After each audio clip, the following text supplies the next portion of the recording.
Ja Morant did tear his labrum in his shoulder yesterday, Ryan, which is unfortunate. He's going to be out for the season, which just sucks because when he came back, Memphis was playing awesome. Like, they were getting themselves in position to maybe make the play-in tournament. They're 4.5 games back of the Lakers for that final spot. We know they were terrible the first 25 games of the season when Ja was out. He comes back, they're playing great. Well, now he's done again. So, I mean, we just pretty much stick a fork in Memphis at this point, right? Yeah. Are they like sellers at the deadline? Like, do they look to move anybody in your eyes? I know they traded for Marcus Smart this offseason. Bane's really good. Jaren Jackson Jr., like, they have some pieces. Do you think they keep it together and say, you know what, it was a tough season. Morant got suspended. He got hurt. It is what it is. We'll regroup next year. Or do you think they look to move some guys? I think they should. I mean, like, if they can move anybody, but who do you move? That's the problem. Like, I really liked Memphis 2 years ago. They look like that up-and-coming team. I mean, they could have had the 1 seed in the West. We all love Ja. The Steven Adams injury coming into this season was huge. Mm-hmm. You know, you really needed Steven Adams and Brandon Clark as well, who you lost late last season. So you lose 2 bigs before the season even begins. And the other issue I have with Memphis, like, they need a wing. They need... I feel like in the NBA, and this goes back to like me being a Bulls fan the year that Derrick Rose was the youngest MVP and Tibbs took over. Like, it was a great year, and the playoffs were fun until you got to the Eastern Conference Finals, and then it was the fourth quarter of these games, and LeBron James, the wing defender, you know, at 6'9", was like, all right, I'm just going to shut down your best player, which was Derrick Rose, and then you got like Luol Deng and Keith Bogans and Carlos Boozer trying to win you games. So the issue with Memphis for me is I like Ja. I just don't know that he'll ever be like the best player on a championship team because he's small and he struggles to stay healthy. And then, like, who else is there? I like Jaren Jackson, but he's always in foul trouble. Steven Adams is out for the year. I like Desmond Bane, but I don't think he's ever going to be like a 26, 27-point-per-game guy on a good team. Yeah. So, like, if you could move some things around to get somebody, but I don't think there's anybody out there. And then what do you do? Like, do you tank this season? You're 13-23, and this isn't a great, like, loaded draft. I don't think that there's – I mean, you're definitely not getting a Wemby. I don't think you're going to get, like, a Brandon Miller-type player, maybe a Brandon Miller-type player.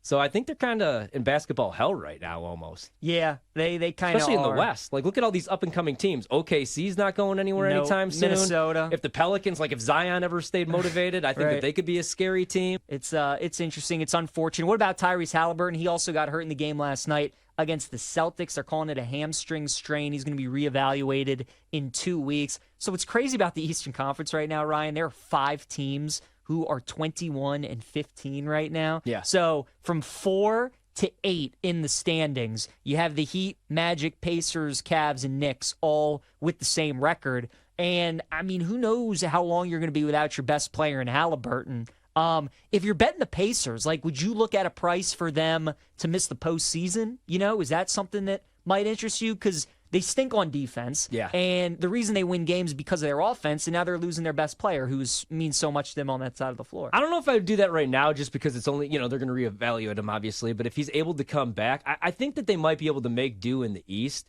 you know, and just kind of like stay around like 500, a couple games below 500 and still sneak into the playoffs because I don't love the East. Like, I texted this to Rick, actually, and I know Rick Camp's going to join us later on in the show. Yeah. He's like, hey, what do you think you want to talk about? And I was like, the East, because I've kind of talked myself into Philadelphia. Because the Bucks don't play any defense. They got blown out last night by the Jazz. Everybody's like overreacting to that. I think they'll probably be fine in the playoffs, but I don't fully trust them. I've done it with Boston the last 2 years. I'm not going to do it a third straight season. And I love Embiid. I love Tyrese Maxey. You know, Tobias is playing all right. I like the Nick Nurse coaching hire, obviously. But like with the Pacers and the Knicks, those were the 2 teams I had circled as maybe like sneaky teams. I love the OG Anunoby pickup, obviously, for the Knicks. Yeah. But the Pacers, I can't do it just because they don't play a whole lot of defense. But I think they could still be a playoff team just because they have talent. Like maybe Benedict Mathurin takes on a bigger role now. But losing Maxey, it's hard to take him serious. And they should have been, like, that's a team you probably should have took serious. They're, 4-1 against the Bucks this season? Yeah. I'm going to miss betting the Halliburton assist props. His assist-to-turnover ratio is crazy. Every time you look at the box score, it's like 22 assists, no turnovers. You just don't see that anymore in today's NBA. So it's a big loss, but I still think they could get in. But, man, I thought that was a team that maybe was going to be able to win a playoff series. I don't know about that anymore now. Rick, Ryan and I were talking about this early on in the show. Would you look at taking Indiana maybe to miss the playoffs? I mean, Halliburton's going to get reevaluated in about 2 weeks, so we don't know the extent of the injury. But right now, you look at the logjam in the Eastern Conference, there are 5 teams with a record of 21-15. They're currently the 6th seed, and then Brooklyn right now is like 5.5 games back of them, holding on to the 10 seed in the East. Obviously, this is a team that struggles on defense. They're really good on offense, and Halliburton's their best player and is so much a part of what they do. So how are you kind of treating Indiana? How do you handicap them moving forward, not knowing how long Halliburton's out? When we were waiting for the news on Halliburton, just from the little bit that I read from some of the Twitter docs out there and whatever, if this was grade 2 or 3, I would have bet that. I think plus 240 was the best number that I saw for them to miss the playoffs. But with it being grade 1 and the opportunity at it being a shorter absence, and especially, like you mentioned, how much room they have between them and the Bulls and the Nets at 9 and 10, like there's a lot of wiggle room if this is, let's say, like reevaluated in 2 weeks. Let's say it's 3 to 4 weeks. There's a lot of wiggle room there versus being reevaluated in a month, and maybe it's 6 weeks or anything more than that. So I think there's just enough wiggle room here to where I'm not touching it yet, but if they look like they're going into straight free fall, then I get a little bit more worried.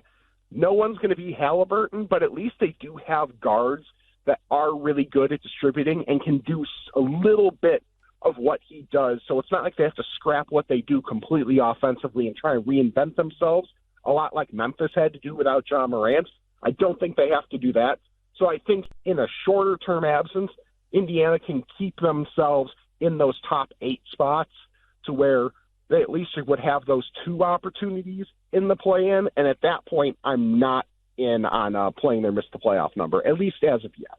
I think a great stat since 2002, Ryan, quarterbacks that are making their first career playoff start going up against a quarterback who has already made a playoff start, those first-time quarterbacks are 17-35-1 against the spread since 2002, right? And Joe Flacco, look, I watched it for a decade, Ryan. I mean, he was pretty good in the regular season when he was with the Ravens.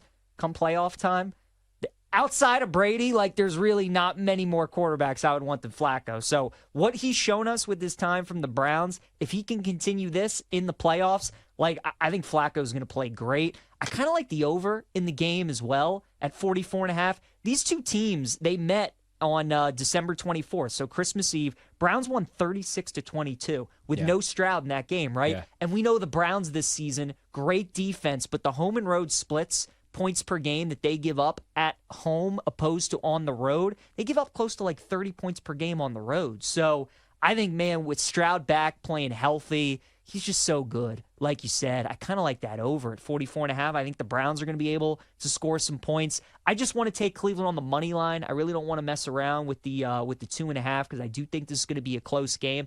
I think this game, though, is going to be very similar to that Texans-Colts game last week where I'm going to bet Cleveland. I think Cleveland's going to get up early. I think Houston's going to make their run. They might tie it, but you're never going to really feel like Houston is going to win the game. Like you're always going to feel solid with Cleveland. So I like the Browns in this spot. Plus, I just think that I've already accepted that Flacco's playing the Ravens. Like it's going to happen.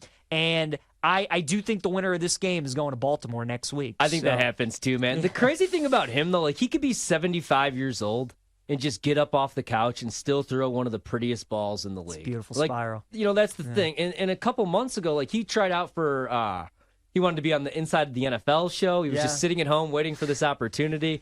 And I'm excited for this game. You brought up the over in the game. So the total's 44.5. And I completely agree with the money line price, even though we're a little juicy at minus 145. But the 2.5 right now over at BetMGM's even juiced minus 120. So I like the Browns, but I was also thinking about maybe a team total with Cleveland. You brought up the overall total in the game. They've gone over their team total in 75% of their games this season, number 1 in the NFL by an average of 4 points. I think they're going to put up some points, but it's DeMeco Ryans. It's that defense that's kind of scary. But yeah, I think Cleveland's going to be able to score in this game. I do like them in this game, even on the road here. I love this game for props. Like, I really like it. One of my favorite props of the entire wild card weekend is the Dallas kicker, Brandon Aubrey, over 1.5 field goals. Got to lay juice at minus 125. Now, you talked about Joe Barry. Yeah. I don't think Green Bay cares about this game in between the 20s. Like, they just are going to concede yards to Dallas. They know that the Packers, they know that Dallas is going to be able to move the ball. I like CeeDee Lamb overs in this game. You talked about Ferguson. Really like that too. I think both those guys are going to have a big game. In the playoffs, the two things that you will consistently hear people talk about, turnovers and red zone. Who scores touchdowns and who kicks field goals. Green Bay knows that they're going to give up yards to Dallas, but where the game is going to be won if they are able to keep Dallas to field goals. And I think that they'll be able to do that. Brandon Aubrey also has a leg on him. We know McCarthy will let him kick it from 60. So I love that. The dude's only missed 2 kicks all year, and oddly enough, it came this past Sunday against Washington where one was blocked and one he doinked. Then at the end of the game, they sent him back out there, absolutely drilled a 50-yarder. So Aubrey's really good. I love his over 1.5 field goals in this game. I mentioned CeeDee Lamb. It's 97.5 receiving yards. I'd take it. I think he goes for 100+. I also really like Jordan Love. I think he's going to have a good game, 247.5. I think he's going to be able to make plays on this Dallas defense. Now, obviously, you can run on Dallas, and I think Green Bay is going to try to run a little bit with Aaron Jones and A.J. Dillon. But as you know, Green Bay might come in with the game plan to run the ball. If it's not working, they're going to abandon it. Yeah. And I think they're going to go with Jordan Love. So I do like his over passing yards. I really like that Aubrey prop, though, man. I think we're getting 3-4 field goals out of Aubrey on Sunday.